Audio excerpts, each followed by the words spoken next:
It's been almost 20 years. All I Want for Christmas. Oh, we can't say almost anything.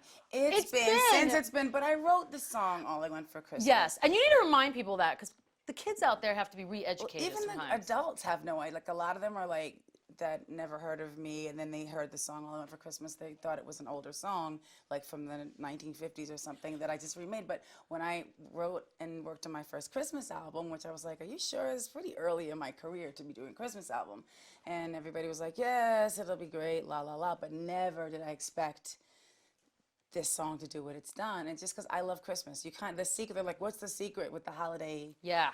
And I was like, well, I love Christmas more than anyone, and I could have been an elf in another life.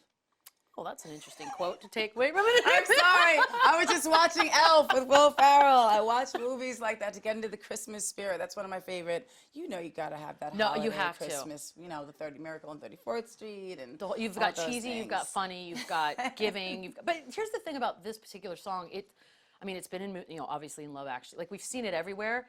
It's the one song that seems to get played everywhere and everyone likes, and I guess it's because it is so happy. Is it crazy to think about that? It is so happy. Here's the thing. When I wrote the song, I was sitting there. I'd never written a Christmas song before. I've been writing songs my whole life, but I am, like I said, I'm a huge Christmas fanatic. So I love Christmas. And clearly people have seen this. And as I was writing, I was just like, okay, as a little kid, what did I really want? What did I always do? I wished for snow. I wanted, thought about the reindeer.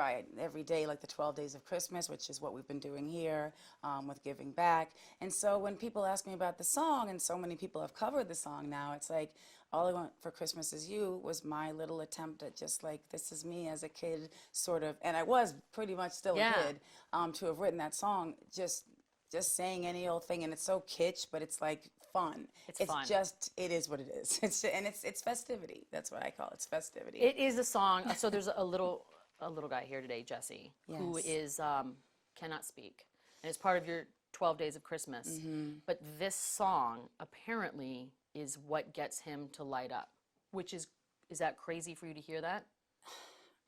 Michelle, honestly, it's like when I hear people talk about different songs affecting them in different ways, there's people who say, oh, One Sweet Day, that they lost a parent or they lost a loved one and they went through something with that. And I know where I was at when I wrote that. And like Hero has its own history with it. And there's certain things, and then like the songs that are more modern, but a song like All I Want for Christmas, even my little 2.5-year-old babies, they hear it. And now Miss Monroe, little Miss Monroe as I call her, I was like, when are we going to hear sing my Christmas song? Sing my Christmas song. Oh, that's hers. It's her song now. So we've got to start giving the royalties to her. But yes, when I hear that people have been affected by the song in a positive way, what I look at it as like a backdrop for the holidays. Like, and trust me, there's so many parts I'm like, ugh, I hate that right there. Why did they make me keep that?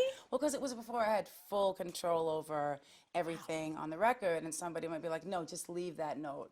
Really, I wouldn't even think about that. No, back then I had to really kind of sit back and listen to I still have to listen to the record company. It's great. But no, we love everybody. It's just that I have to look at that for what it is. As much as I want to go back and fix it and change it, and everybody has their own different versions now. Michael Bublé's recorded it. CeeLo, like I said, so many different people have done it. But I feel like my little version from back then had something because I really meant it. Like, I am that. It snowed yesterday. I was like, it's snowing. You were happy. I was with Jermaine Dupri. We wrote a song called Old Santa, which I released, and that went to #1 on the, not to quote charts, but it did, 2 years ago. And I was like dragging him into the studio. I'm like, no, you understand when you write a Christmas song, it's really this amazing feeling. Because if it resonates with people every year, it becomes part of our lives. I feel like that's going to be what people remember. The idea that people are doing their version of that song is crazy, because you think Christmas album and it's like remakes of classics we're all used to, and it's bizarre now that people are redoing. It doesn't feel like that much time has passed. I don't get Absolutely not. Well, for me, I remember I was in a little room. I was just writing. It was Christmas time when I was writing the song, and I was just like I said, thinking of everything that I'd ever thought about as a kid. Every one of my favorite Christmas songs and all that. But that's just me. My mom was big on like Christmas mulled wine parties with people. Like that. I think she called it glug. And I don't know. That's what it's called. I didn't make this up. And so she would have her friends over and they'd be singing, and I would just sit around and try and sneak some glug. I don't know if I liked it, but I might have had a sip. All right, Mom, I did. Okay? It's time to tell her. The secrets, everyone knows now. But anyway, yeah, so I just love, even if my mom didn't have the money to give me everything I wanted that I saw on TV or this or that or anything, it was just the festive. She did pass that on to me. She was the one who was festive. The two of us wanted Christmas to be everything every year, and that was our thing. And because my parents were divorced when I was 3, she and I always feel like, oh, we grew up together, which is interesting because I'm the youngest of 3 Right. kids. Yeah. But it was like her freedom and her growing up and me kind of growing up within that. So whatever money she had or whatever kind of extra stuff she had went into that. So giving back for me is like, I realized that Christmas is something that music was always my saving grace, and so music and Christmas, there's nothing better.